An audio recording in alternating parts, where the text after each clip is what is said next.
안녕하세요. 늙은 할머니입니다. 항상 웃고 울고 떠들다가 오늘은 제 이야기 좀 해보고 싶었습니다.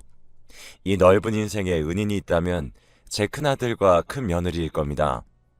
이 험하고 각박한 세상에서 가난한 부모라서 맛있는 것도 많이 못 사주고 잘 살라고 지원해준 것도 많이 없는데 큰아들은 어릴 적부터 저와 남편 걱정 안 시키겠다고 자기가 먼저 나서서 할 일을 찾고 공부도 무척이나 열심히 하는 애였어요. 그 자잘한 말썽 한번 안 부리고 말이죠. 말 그대로 모범생이었던 큰아들은 성적도 잘 나오고 어른들에게 예의가 바른 아이였어요. 저희 집 큰아들을 보며 동네 사람들이 다 부러워했습니다. 자식복 한번 엄청나다고요.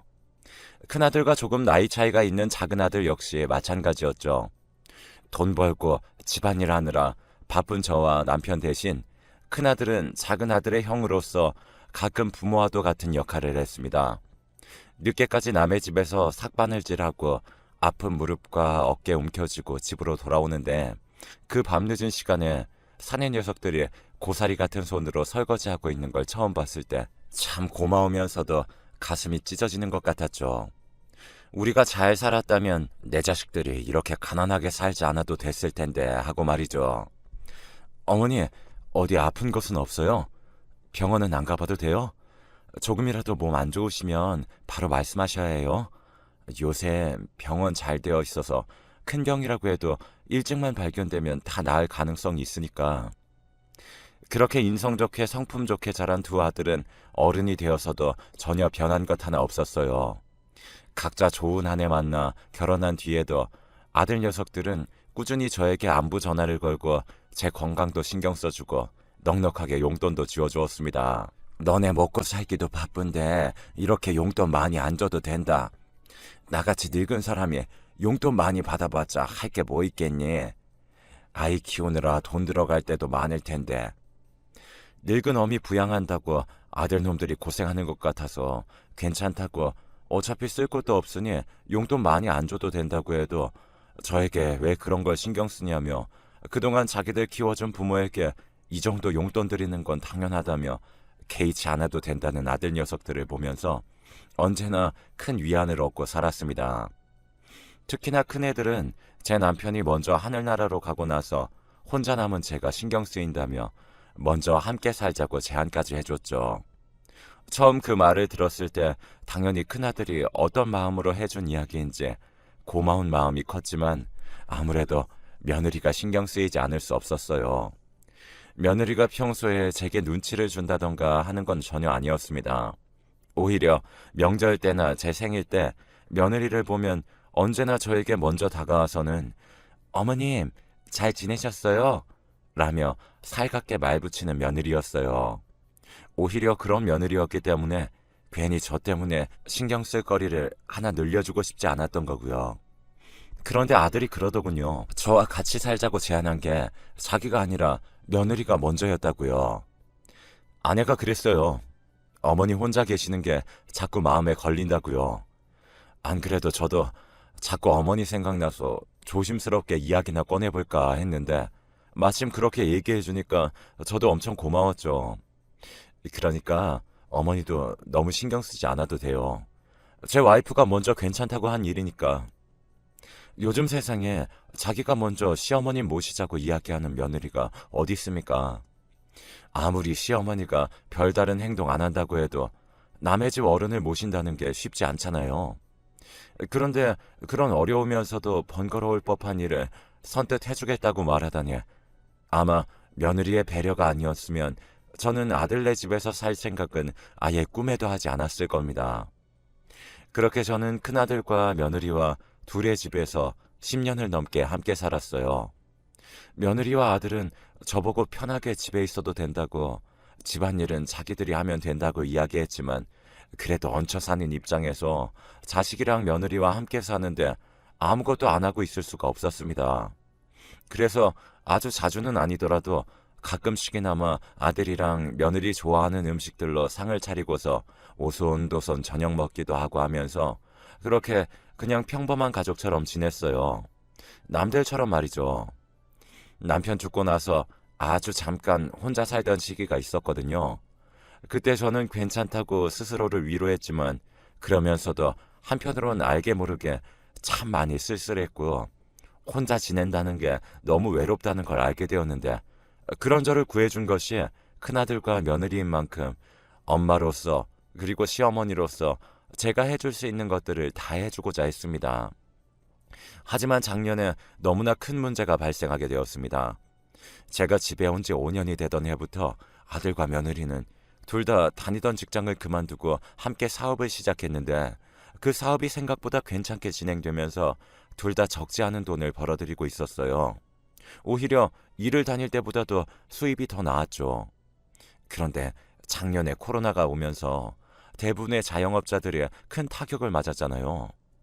저희 아들과 며느리 역시 예외가 아니었죠. 매출은 순식간에 반의 반토막이 나고 다른 집들에 비해 여유롭게 살았던 아들과 며느리는 졸지에 공과금 내는 것도 벌벌 떨어야 할 정도로 돈에 쪼들리며 살게 되었습니다. 차라리 아들과 며느리가 자식들이 없는 홀몸이었다면 이렇게까지 힘들진 않았을 거예요. 하지만 문제는 아들과 며느리에게 있는 자식들만 셋이었다는 점입니다.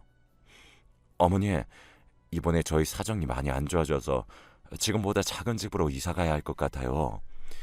어머님이 많이 번거롭고 힘드시겠지만 조금만 참아주세요. 아휴, 내가 번거롭고 힘들 게 뭐가 있냐. 당장 돈 걱정해야 하는 너네랑 손주들이 문제지. 난 어디 가도 상관없으니까 너무 신경 쓰지 말아라.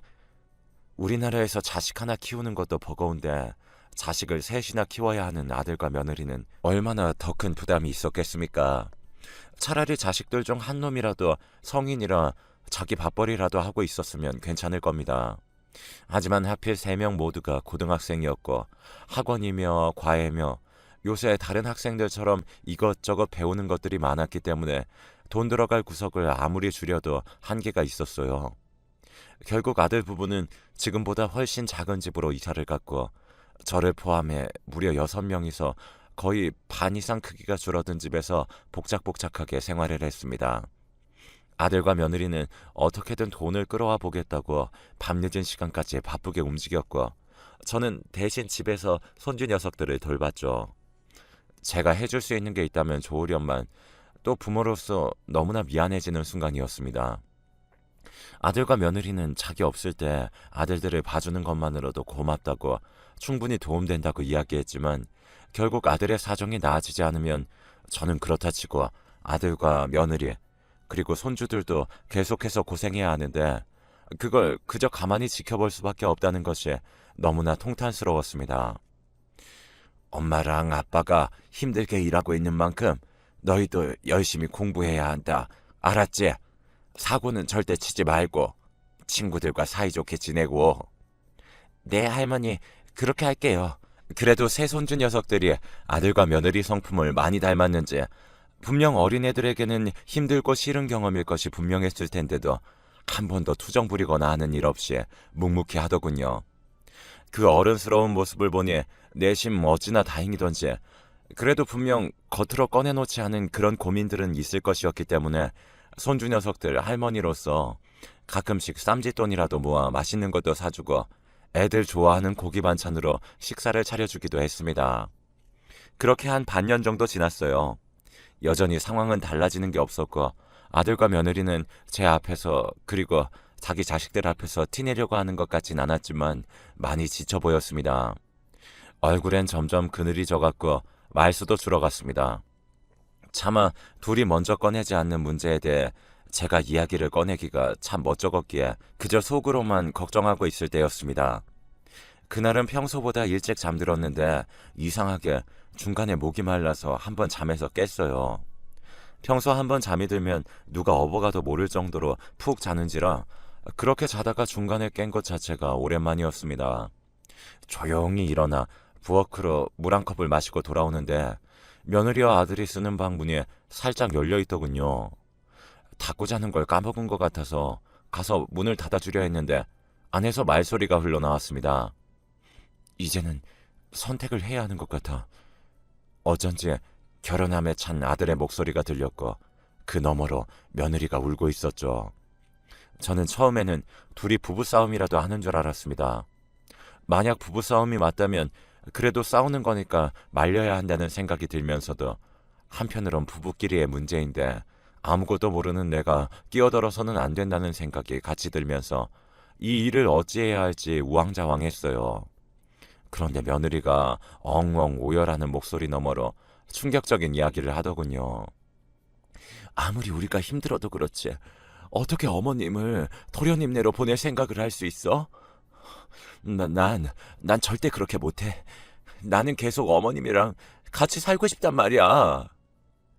대충 돌아가는 이야기를 들어보니 아들은 저를 둘째 아들이 사는 곳으로 보낼 생각을 하고 있었고, 그런데 며느리는 절대 안 된다는 식으로 반대하고 있었던 모양입니다. 정말 충격받긴 했어요. 하지만 화가 나진 않았습니다. 첫째 아들이 저를 얼마나 아껴왔는지 알기 때문에요. 첫째 역시 저를 둘째네로 보내야 한다고 말하면서도 너무 힘들어 하더군요. 당신도 알잖아. 나도 우리 어머니 누구보다 좋아해. 하지만 지금 사정을 봐. 우리 자식들만 해도 셋인데 지금 이 작은 집에서 우리 5명이서 살기만 해도 벅차단 말이야. 나도 알아. 하지만 지금까지 어머님이랑 같이 잘 살아왔잖아. 그런데 어떻게 이렇게 갑자기 도련님네로 보낸다고 할 수가 있어? 형편상 어머님 모시는 게 힘들다는 걸 내가 모르는 게 아니잖아. 우리 지금까지 그래왔던 것처럼 나 어머님이랑 잘 살 수 있을 거야. 지금까지도 힘들게 버텨왔던 거야. 이젠 정말 한계야. 우리가 어머님 모신 지 벌써 10년 된 거 알아? 너무 죄송스러운 말씀이지만 10년이나 모셨으면 우린 할 만큼 했어. 그것도 이렇게 어려운 상황 속에서. 나도 어머니가 싫어서 어머니를 둘째 녀석에게 보낸다고 하는 게 아니야. 냉정하게 우리 형편 봤을 때 자식 3명 키우면서 어머니까지 모시기 힘들기 때문이야. 어머니랑 영영 따로 살겠다는 것도 아니고 우리 사정 괜찮아지면 그때 다시 모셔오자. 그럼 된 거 아닐까? 응? 큰아들과 며느리는 계속해서 실랑이를 벌였어요. 그 대화를 좀 더 듣다가 저는 아무것도 듣지 못한 척 가만히 발소리를 죽여 제 방으로 다시 돌아왔습니다. 다시 잠을 자려고 누웠는데 정말 아무 생각도 들지 않더군요. 아들의 선택은 충분히 이해가 됐어요. 저 역시 제 존재가 아들과 며느리에게 부담이 되지 않을까 하고 자주 생각했던 적이 있으니까요. 하지만 서러움이 드는 건 어쩔 수가 없었습니다. 절대로 저를 둘째네에 보내고자 하는 큰아들이 미워서 그런 건 아닙니다.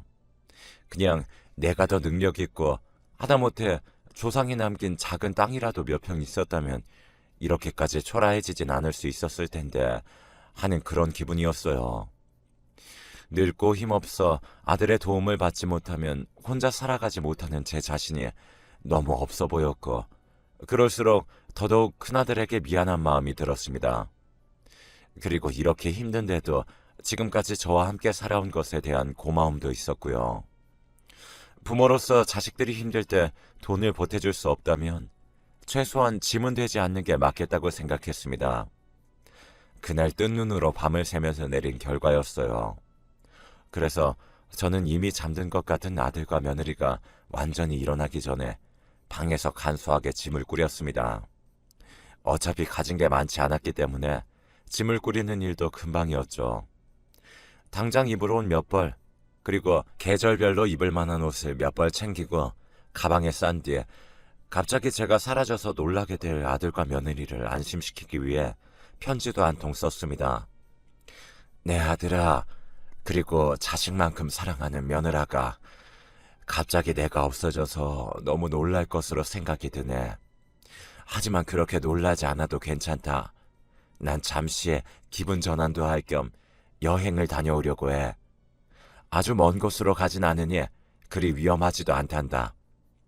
지금까지 아무것도 없고 해준 것도 없는 나를 모시느라 너네가 너무 마음고생이 많았어.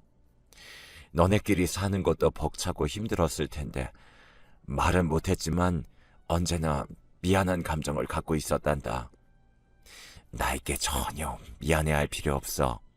오히려 너한테 미안해하는 것은 나란다. 남편도 죽고 늙음하게 혼자 살아가야 할 인생을 잠시나마 가족들과 함께 보낼 수 있게 된 것도 다 너희 덕분이니까. 너무 고마운 너희들에게 내가 짐만 된 것 같아서 몸둘 바를 모르겠구나. 다른 곳에서 지내다가 나중에 너희 얼굴 한번 보러 잠시 들릴 테니 걱정 말거라.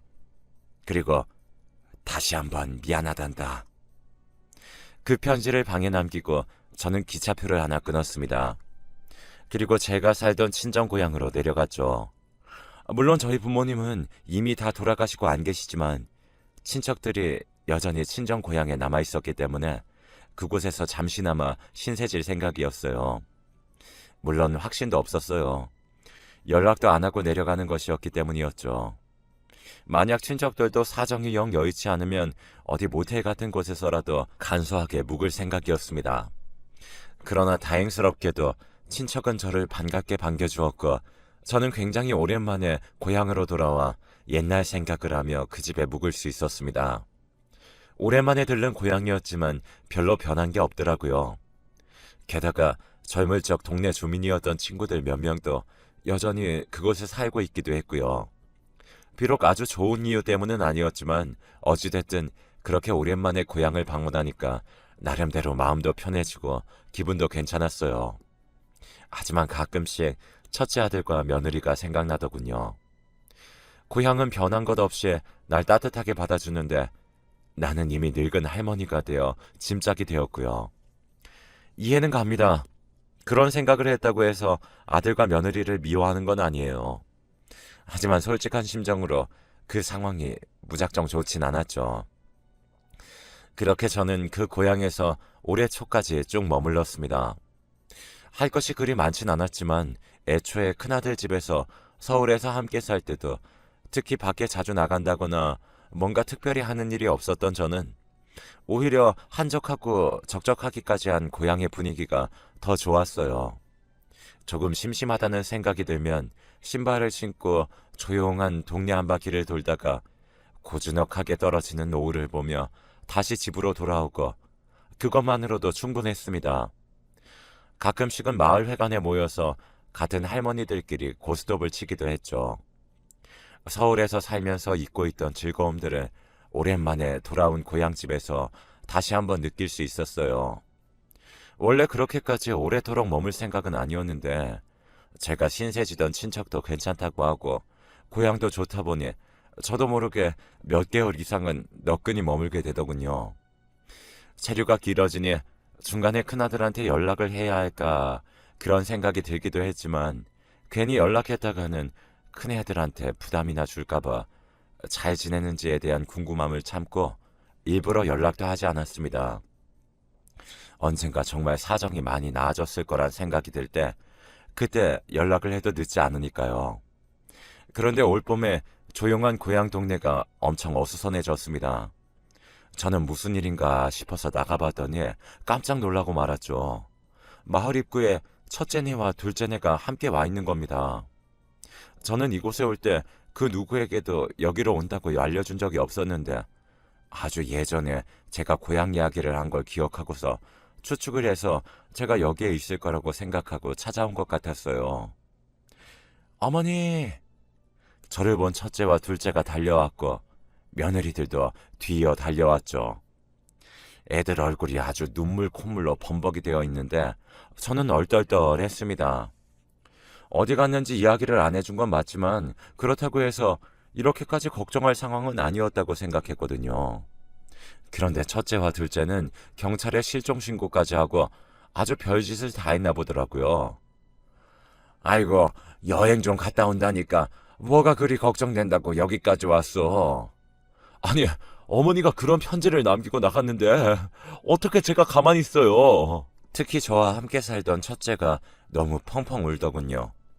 며느리도 눈물을 그렁그렁 해가지고는 어머님, 다시는 이러지 마세요. 라는데 저는 그저 가만히 며느리 손을 잡아줬습니다. 그러자 첫째가 무척 놀라운 이야기를 하나 꺼냈어요. 코로나 때문에 사업이 거의 망하고 줄어든 수입에 빚까지 있어 여러모로 힘들었던 첫째네를 둘째네가 도와준 모양이었습니다. 몰랐는데 둘째네가 그동안 일한 걸로 돈을 좀 벌어서 모아놓은 돈이 꽤 있었던 모양이더라고요. 그러다가 우연히 첫째 사정을 알게 된 둘째가 첫째에게 전화해서는 형, 지금까지 어머님 모시느라 고생했어. 빚은 걱정 마. 내가 갚아줄 테니까. 라며 그 많던 빚을 둘째가 싹 다 갚아줬다고 했습니다. 그 덕분에 첫째와 첫째 며느리는 다시 힘을 내서 사업을 살리기 위해 좀 더 집중적으로 노력할 수 있었고, 그 결과 예상보다 빠르게 회복되고 둘째 아들이 돈을 보태준 덕에 예전에 살던 곳만큼 큰 집을 계약할 수 있게 된 겁니다. 어머니, 그날 밤에 저희가 한 이야기 들으신 거죠? 죄송해요. 정말 죄송해요. 어머님도 계시는 집에서 그런 얘기하면 안 됐는데, 아니, 애초에 그런 생각하면 안 되는 거였는데, 어머님이 그동안 저희한테 잘해주신 거, 그 누구보다 잘 알고 있던 저희가 너무 나쁜 사람이었어요. 정말 죄송해요, 어머니. 어머니, 제가 불효자식입니다. 자식이면서 제 아내보다도 못했어요. 그동안 절 힘들게 키워준 어머니께 보답할 생각도 안 하고 당장 저 힘들다고 어머니를 둘째한테 맡길 생각을 하고 있었어요. 어머니가 저를 미워해도 할 말이 없어요. 너무 죄송해요. 정말 죄송합니다, 어머니. 아니다. 다 이해한다. 다 큰 녀석이 왜 이렇게 우니? 예, 나는 괜찮으니까 그만 울거라. 제가 정말 잠깐 나쁜 생각을 했어요.